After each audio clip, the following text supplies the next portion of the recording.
Beneath a dark sky smeared with the frozen breath of dying stars, the planet Cryonos turned slowly in silence. It had been silent for eons. Shattered remains of exploratory ships marked its surface like gravestones, buried halfway in ice. No signal had ever returned from its polar plains. No species had ever survived more than a lunar cycle. The ice test, as it came to be called in the databases of interstellar archives, had become legend, a planetary crucible rumored to judge the soul of a civilization, not merely its strength. The Artemis Vega, humanity's last long-range survival vessel, cut across the atmosphere in a shuddering descent. Inside its hull, heat rattled against the cold, and the crew held their breath as the ship's systems engaged landing protocols. Lieutenant Mara Chun, mission lead and environmental survivalist, watched the viewport with narrowed eyes.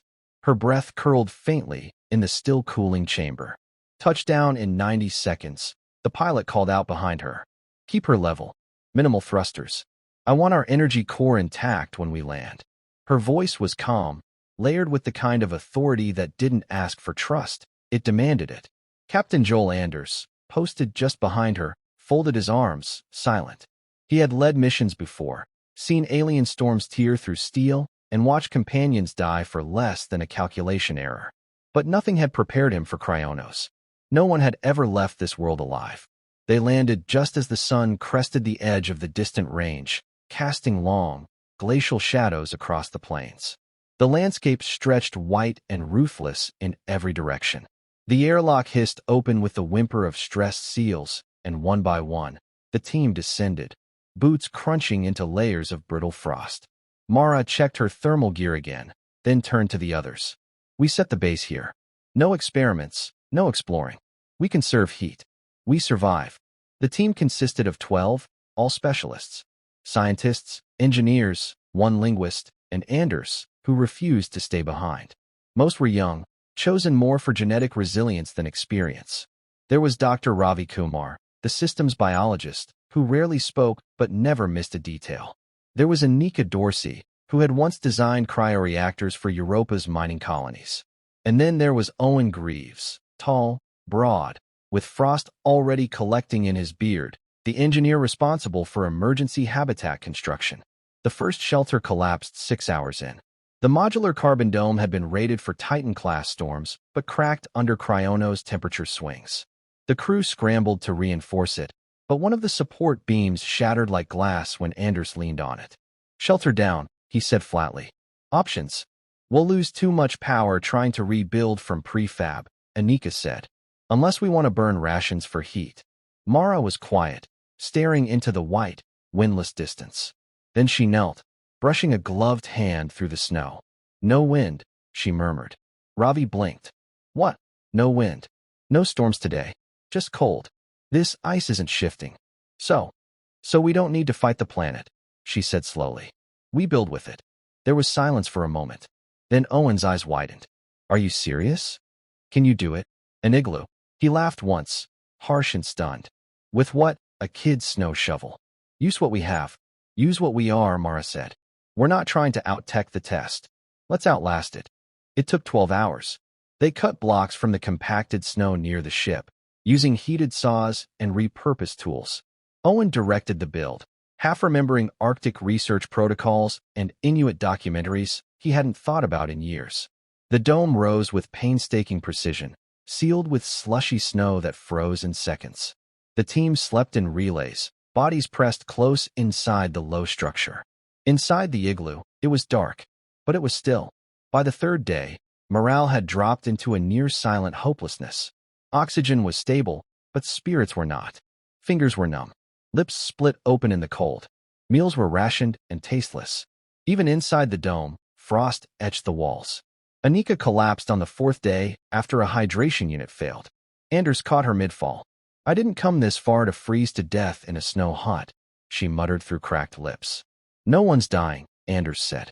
But his eyes searched Mara's face as he spoke. She was already moving, reaching into the emergency pack beside the solar coils. Inside, wrapped in an insulated sleeve, was a simple steel cup. Next to it, dried leaves in a pressure bag labeled Earth, Camellia sinensis. Where did you get this? Ravi asked. My grandmother's garden, she said. Old tradition. You greet the end with tea. She set the cup over a heat plate. Melted snow hissed into vapor before boiling. The air inside the igloo filled with something miraculous, aroma, real, green warmth. The scent of another world, of earth, of memory. She passed the first cup to Anika, whose hands trembled as she held it.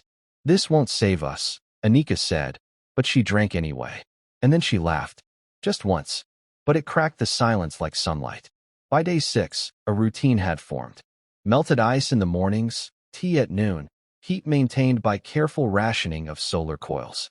Owen improved the insulation daily. Ravi discovered that traces of microbial life clung to the igloo's base, revived by residual body heat.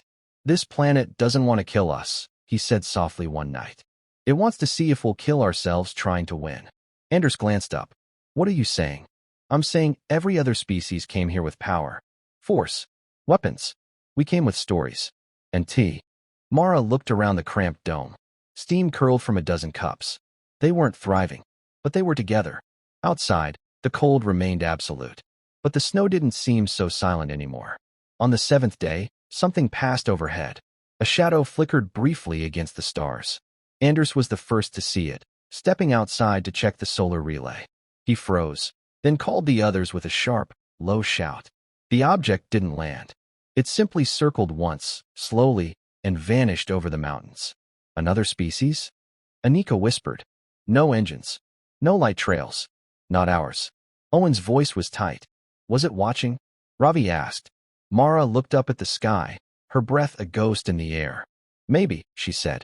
Or maybe it's part of the test. That night, she made tea again. The dome was warmer than it had ever been. Steam fogged the low ceiling, and for the first time, someone hummed an old tune while they drank. No words, just sound. Ravi made a note in his log. Our warmth is the message. Our survival is not in resistance, but in resilience. They did not know what watched them. They did not know if the test had begun or already ended. But when the ice began to crack, just slightly, just beneath the foundation, they did not run. They reinforced the walls, poured hot water to settle the snow again, shared tea as they worked. The wind picked up on the horizon. But inside the dome, a human heart beat on and every cup passed hand to hand. And far above, something ancient stirred. It had seen fire, war, extinction. But never this. Never a species that met death with warmth. Cryonos watched. And waited. The days blurred, marked only by the ritual of melted snow and the earthy scent of tea. The igloo stood strong against the blue-white landscape, a defiant bubble of warmth in a world that had extinguished stronger flames. The crew moved in practiced silence, conserving energy with every gesture. Outside, the cold reigned, untouched and omnipresent. Mara sat cross-legged near the heat plate, checking the readings from the environmental monitors. The atmospheric pressure remained steady. No storms. No seismic activity. Yet something had shifted since the shadow passed overhead. The silence had grown denser, like breath held too long. Not oppressive, but aware. Anders stood beside the igloo entrance, rifle slung but unpowered. He wasn't watching for threats. He was waiting for something to make sense. The sighting of the Watcher, the silent, gliding shape above them, had shaken more than his caution. It had challenged his purpose. We're not alone, he said suddenly, without turning. Mara didn't look up. I know. He looked back at her, frowning. You knew before? I suspected. Nothing else explains the silence. The planet isn't just dangerous. It's expectant. Ravi, seated across from her with a tablet in his lap, nodded slowly. I've been analyzing the microbial traces near our thermal zone. They're evolving. Reacting. Fast. Too fast for anything natural. What are you saying? Anika asked, rubbing her cracked hands near the heat plate. I think we're being studied. Or mimicked. Adaptation rates like this imply a feedback loop. They respond to us. Specifically, to our warmth. The igloo fell silent. Owen broke it with a short, nervous laugh. So what? The planet's learning how to make tea. No, Ravi said. Something on the planet is learning why we make tea. Mara finally looked up. Her eyes were tired, but steady. It wants to understand our survival. Not just physically, but emotionally, spiritually. Anders snorted. You think a planet gives a damn about our spiritual grit? I think whatever runs the ice test isn't looking for strength, she replied. It's looking for something it hasn't seen before. Owen shifted uncomfortably. All right, let's say we're right. That we're being watched. Studied. What's the move? Do we send a signal? No signals, Mara said quickly. Not yet. We're still being tested. We show strength through routine, through resilience. We show them we endure. The crew returned to their work. Days passed with minimal change, but each member began to feel the subtle shifts. Frost no longer formed so heavily near the igloo's base. The snow, once brutally reflective, now dulled slightly, as if shielding their camp from glare. And strangest of all, the dome retained heat for longer. Ravi charted each change, his curiosity igniting despite himself. This world shouldn't adapt for us, he muttered one evening, watching Mara steep leaves over the plate. It's not natural behavior. No, she agreed. But it's not malevolent either. Not yet. Anika leaned forward, voice low. You ever wonder what happened to the other species? Everyone paused. I do, she continued. I wonder if they burned out trying to dominate the test. Maybe they failed not because they lacked strength, but because they lacked restraint. They tried to conquer, Owen said. We're trying to coexist. Anders looked uneasy. Or survive. That too, Mara added, passing him a fresh cup. But survival was no longer simple. On the 12th day, a new signal blinked across their instruments. Faint, pulsing, regular. Ravi isolated the frequency. It wasn't of human origin. It wasn't mechanical. It was more like rhythm. Heartbeat, he whispered. It's matching ours. What's broadcasting it? Anders asked, leaning over his shoulder. Unknown. It's not local, but it's inside the atmosphere. Moving. The watcher had returned. That night, no one slept. Not from fear, but from anticipation. The igloo felt too warm, too close. Mara stepped outside, her breath fogging instantly, and looked to the stars. There, on the northern horizon, a shimmer, barely visible, like the sky had blinked. And then it happened. The snow around the camp trembled. Not violently, just a pulse, like something vast inhaling beneath them. Anders leapt to his feet. Quake. No seismic activity, Ravi called from inside. The igloo door opened, and the others emerged, squinting against the cold. The pulse came again. Rhythmic. Calm. It's calling, Mara said. To where? Owen asked. Mara knelt, brushing her glove against the packed snow. It shifted beneath her touch, not melting, but rearranging, as if it remembered the warmth of her hand. I think it wants us to follow. Anders stepped beside her. Follow into what? This planet's a graveyard. I'm not losing my people to some alien heartbeat in the ice. She looked at him, and for the first time, there was no challenge in her eyes, only certainty. We came to survive, but we might have something more to offer. They're testing for something, more than endurance. I think it's empathy. The word hung there, alien and intimate. Tea and empathy, Anika said quietly. That's our strategy? It's what they haven't seen before, Ravi answered. Anders said nothing, but he did not stop Mara when she took a step forward toward the distant shimmer on the ice. They moved in a line, slow and deliberate, the igloo growing small behind them. The snow did not fight them. It gave way with curious softness, like opening a path. After 2 kilometers, they reached the edge of a basin, a hollow in the ice that hadn't been there before. It glowed faintly, as if lit from within, and in its center stood a structure. Not built, grown. It resembled no known architecture. Curved and glistening like frozen glass, it pulsed faintly with the same rhythm as the signal. The crew stood at its edge, stunned. It's alive, Anika whispered. Owen nodded. Or made by something alive. Mara stepped forward. The structure didn't resist. Its surface shifted, opening like unfurling petals, revealing a chamber inside. The warmth hit them like a memory, not of heat, but of comfort, of belonging. She turned back to the others. We've been invited. Anders' jaw tightened. You sure it's not a trap? No, she said honestly. But we'll never know unless we step inside. For a moment, the wind paused, then resumed in a gentler tone, like breath exhaled in relief. They followed her, one by one. The walls closed behind them with a sound like falling snow. The chamber inside the grown structure was unlike anything they'd ever seen. It radiated a steady, pulse-like hum that seemed less a sound and more a feeling. as if the air around them was singing in a frequency tailored to their hearts. The walls were smooth but not sterile, pulsing faintly with a bioluminescent warmth that matched the tempo of their footsteps. Every breath felt easier here, as though the air itself had been modified to soothe their lungs. Mara led with slow, careful steps, her eyes scanning every curve and movement of the living walls. This place, it knows us. Anika trailed close behind, eyes wide in wonder. It's reading us, responding in real time. Look how the light changes when we speak. Indeed, every word they uttered caused faint ripples of color to race along the walls, like ripples across a frozen lake. The hues were soft, pale blues and warm ambers. Nothing threatening, only observant. Ravi held out his scanner, but the device sputtered and fell silent. No signal interference, no electromagnetic disturbances, but it's blank. Whatever this structure is, it's outside the range of our instruments. Owen rubbed his gloves together, murmuring, "It's like being inside a nervous system. We're in a living being, or at least inside something that behaves like one."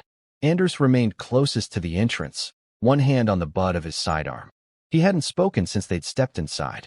His eyes followed every movement, every shift in color, every flicker of light, as though he was bracing for an ambush. But none came. Instead, a gentle tone emerged from deeper within the chamber, melodic, low, and layered.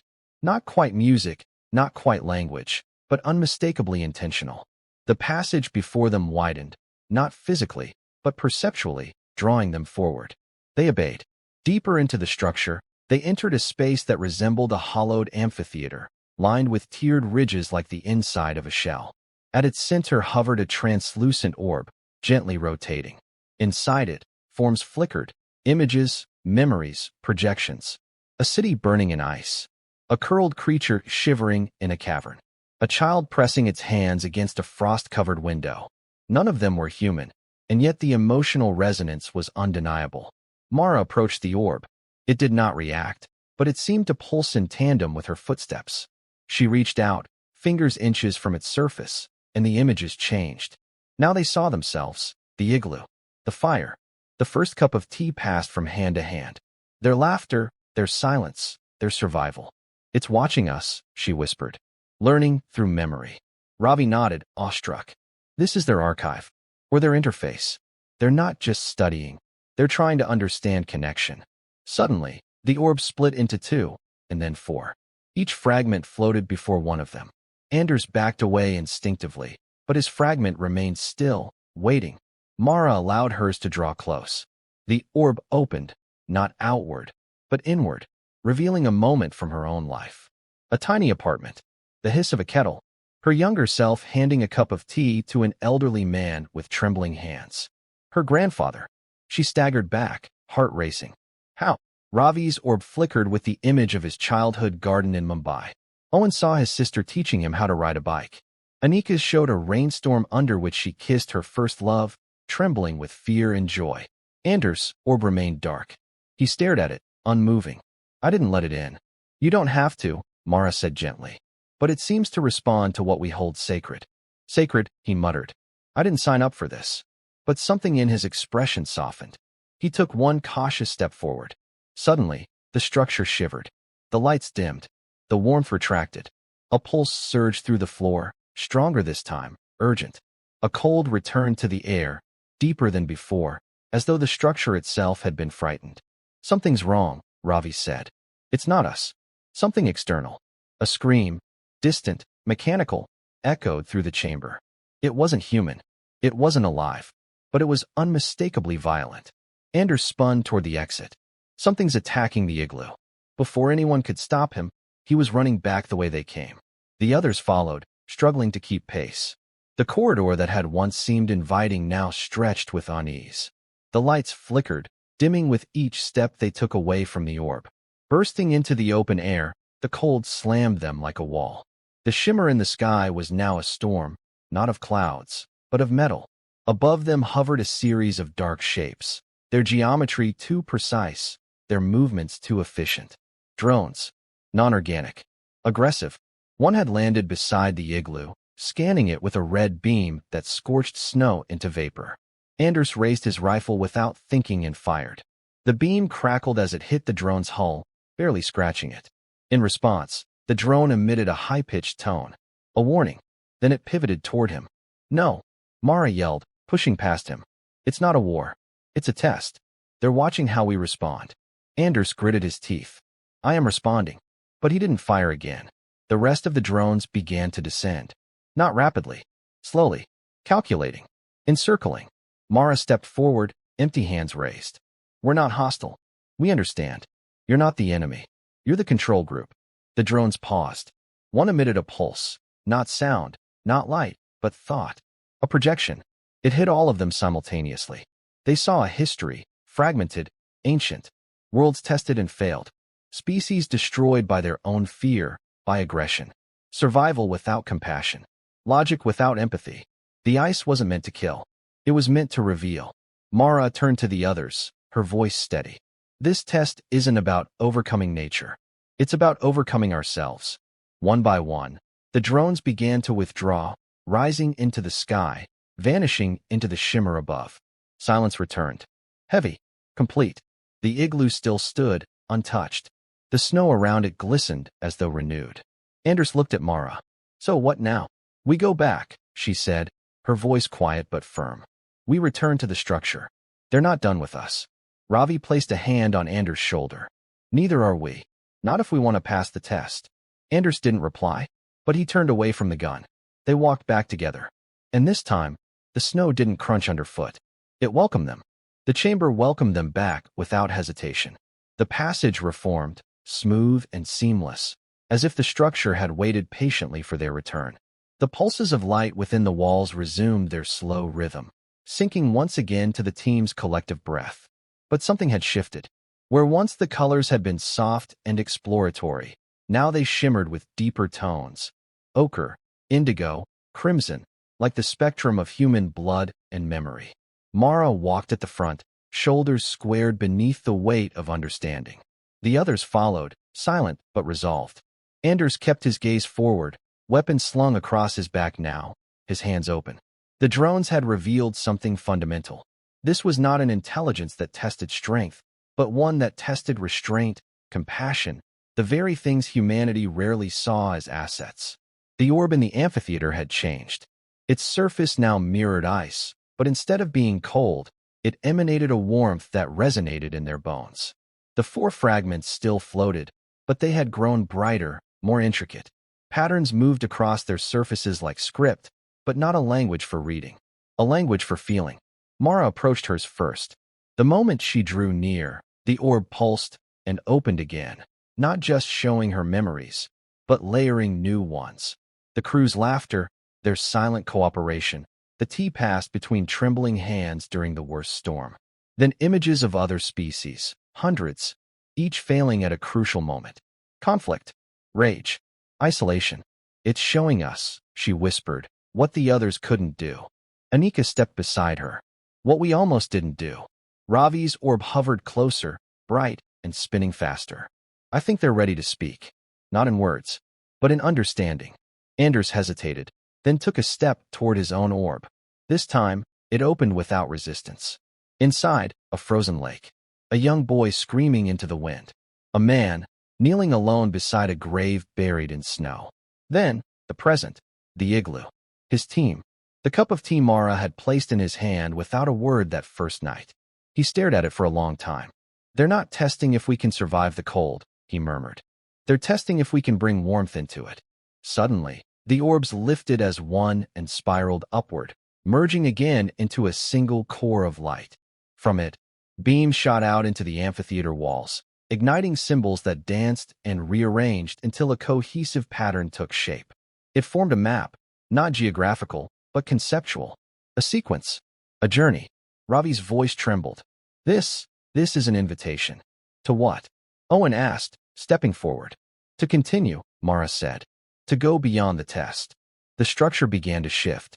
Beneath their feet, the floor spiraled downward into a tunnel of light and mist. The structure was revealing more of itself, an interior beyond what they'd been allowed to see before. They descended cautiously. Each step forward felt like moving deeper into something sacred. The air grew warmer, the walls more transparent. Through them, they glimpsed other shapes. Alien, organic, tall as trees or small as moths. Watching, not with hostility, but with the curiosity of scholars. The chamber at the base was vast, filled with frozen shapes locked in transparent stasis. They were the remains of species who had taken the test and failed. Towering quadrupeds, winged forms with eyes like galaxies, serpentine creatures curled in silent grief. They preserved them, Anika said, voice hushed. They weren't punished, just recorded. For remembrance, Ravi added. As a warning, as proof. Mara stepped into the center of the room, where the floor split into a mosaic of shifting glass. Images played beneath her feet. Earth, oceans, cities, war, peace, laughter, hands held in protest, hands held in prayer. Then the igloo again. Always the igloo. It's not about surviving in the ice, she said. It's about melting it. Not with fire, but with presence. The light above them dimmed. A hum passed through the structure, harmonic and resonant. The orb descended once more, now smaller, condensed, flickering between color and shadow. It hovered in front of Mara and slowly moved toward her chest. She didn't flinch. The orb passed into her, vanishing like a breath. Her eyes widened. I can hear them. Anders stepped forward. The ones who built this place. Or became it. They're not a species anymore. They're a collective. Not a hive. A choir. Unified by empathy. Evolved beyond biology. She turned to the others. Her voice, when she spoke again, was layered. Still hers, but threaded with subtle tones, harmonies, like a dozen calm voices speaking through her. They pass on the responsibility to those who can carry it. We're being offered the chance to become part of it, to shepherd others through the test, to help the next ones learn not just how to survive, but how to be kind in survival. Owen stepped back, brow furrowed. You mean change? Forever? Mara looked at him, and her voice returned to normal. No, it's not about losing what we are. It's about amplifying it, choosing to grow, to share what warmth we've found. The structure around them began to pulse again, this time stronger, like a heartbeat finding its rhythm. The frozen chamber faded to light. A portal opened. On the other side, a different sky. Not Earth. Not the ice planet. Something new. The crew stood at the edge. Anders clenched his fists. If we go through, what do we become? Ravi smiled softly. Maybe teachers. Anika nodded. Or stories. Owen laughed, not nervously, but in awe. Or a damn good cup of tea for the next lost soul in the cold. Mara turned toward the light. Or maybe, just, human. The way we're meant to be. They stepped forward, and the ice melted beneath their feet.